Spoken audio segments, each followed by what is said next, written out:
The new Beatles documentary 1964 examines that ecstatic and mythic moment that restored Britain's post-war pride and lifted American hearts after that dreadful, dreadful event in Dallas. But how good is it? Let's find out, shall we?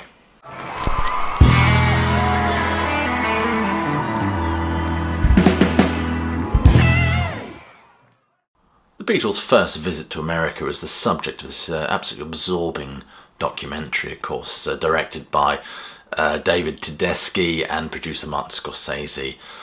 It engages us with footage of the band backstage in hotel rooms, even travelling about on trains. It's beautifully intimate, yet evokes that sense of claustrophobia which very much defined the Beatles' world at that moment.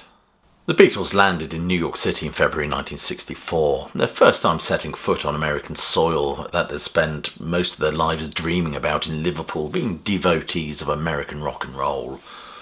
This film is a record of the band's arrival and the legendary, and I have to say incredibly influential, performance and appearance on the Ed Sullivan Show. Ladies and gentlemen, the Beatles! Let's not forget they played the Ed Sullivan Show to a TV audience of 73 million viewers. Let's be honest, this band did more than just invade America. They sparked that psychosexual frenzy we know as Beatlemania. We came here at 6 o'clock in the morning, 5:30 to see them, and all they do is push you farther and farther away. Interesting, The Guardian looks at Craig Brown's book 1, 2, 3, 4, which examines that interminable succession of support acts that had the misfortune to be alongside the Beatles on that day. Artists that were just yawned at and forgotten simply by virtue of not being the Beatles. The Beatles, of course, played Washington, they played New York, they travelled to Miami, and they got to goof around with Muhammad Ali. The four faces of the Beatles were ubiquitous at this time and no doubt evoked a certain amount of hatred from some of the musicos, I guess. But I think the band themselves were quite incredulous at the maelstrom and the surreal storm at which they found themselves at the centre. They radiate an inexhaustible charm, I think, laughing and cracking jokes, never in a bad mood, despite the cameras being forever shoved in their faces. Please be quiet. Question here. Go ahead now. Thank you. Tell Murray to cut that crap out.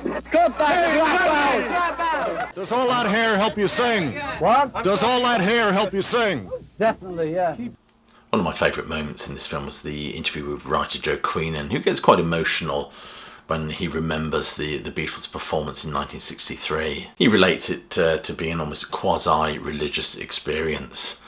In fact, if I may quote Peter Bradshaw from The Guardian, they represented that eerie alchemy of voices, at once galvanised with rock and roll energy and yet innocent and unthreatening. They were cathedral choristers of romantic joy, and the band that gave white America permission to rock out and lift their spirits after the Kennedy assassination. What is interesting about this documentary is the image of the Beatles themselves, how almost soft and androgynous they look, especially in comparison to the crew-cutted, mandatory masculinity of American manhood. Rolling Stone magazine says that without knowing it, they paved the way for America's acceptance of Brit androgynous glam rock. John Lennon, speaking to Harry Benson, said, "The Beatles and their ilk were created by the vacuum of non-conscription. We were the army that never was." And feminist pioneer Betty Friedman, who published, of course, The Feminine Mystique, she said of the Beatles, "Those boys are wearing their hair long and saying no to the masculine mystique. No to that brutal, sadistic, tight-lipped, crew-cut, Prussian, big muscle Ernest Hemingway masculinity. The man who is strong enough to be gentle, that is the new man." The Beatles were exotic, I think, and that certainly comes across in this documentary. These working-class lads from Liverpool that were just so enamoured with American black pop music. And with their first album, including so many covers, they were like curators as well as creators. Interestingly, Ronnie Spector, the late great Ronnie Spector, of course, recalls taking the Beatles out around Harlem where they were not recognised and they could visit cafes and things like that. That was an interesting moment in this documentary. The film overall is beautifully made, it's compelling viewing, but what are the best moments in this documentary? I love the cultural framing that's at the very beginning of this film, with speeches from Kennedy, allusions to the space race, and of course the Cold War, before we move on to Kennedy's funeral. The footage of Kennedy's funeral is accompanied by a very sombre, beautifully sung piano version of the Beatles song, I think it's All My Loving, or From Me to You, I can't remember which one it was, but it's so emotive and powerful. Of course, this documentary wouldn't be possible without David Masel's filming. I mean, that guy's everywhere. Yeah, and a lot of this, I'll be honest with you, a lot of this footage I've never seen before. But my favourite part of this documentary is the interviews with the writer David Queenan, who, as I said, he gets very emotional describing hearing the Beatles for the first time. And he relates it to an almost quasi-religious experience. It's as if somebody switched the light on in the darkness. And he speaks of his abusive and drunken father who wouldn't let them watch the Ed Sullivan show, so he had to go and watch it at an uncle's house or something like that. He said, my father never recovered from Kennedy's murder, but the Beatles, but we did because of the Beatles. And there's a wonderful moment in this documentary with a guy showing off all this wonderful memorabilia that he'd collected. And he even talks about the demolition of Shea Stadium, and he actually got one of the construction workers to cut out the seat that he sat on to see the Beatles. So he's got the seat with its seat number, which corresponds with his ticket. I mean, how awesome is that?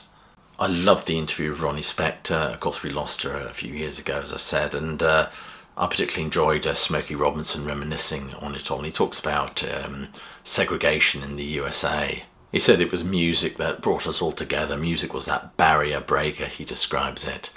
And then we get that beautiful rendition of Yesterday by Smokey Robinson and the Miracles. Overall, I thought this was a fascinating documentary, and as I said, what makes it fascinating is its sheer intimacy. One would say almost intrusive nature of it. John seems, although they all seem in very good spirits, John at times seems a little bit irritated, having been woke and constantly provoked to say something with a camera pushed in his face.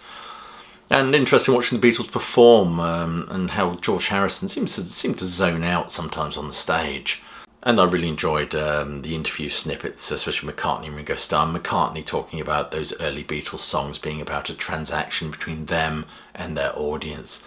Love to You, Love Me Do, All Our Loving.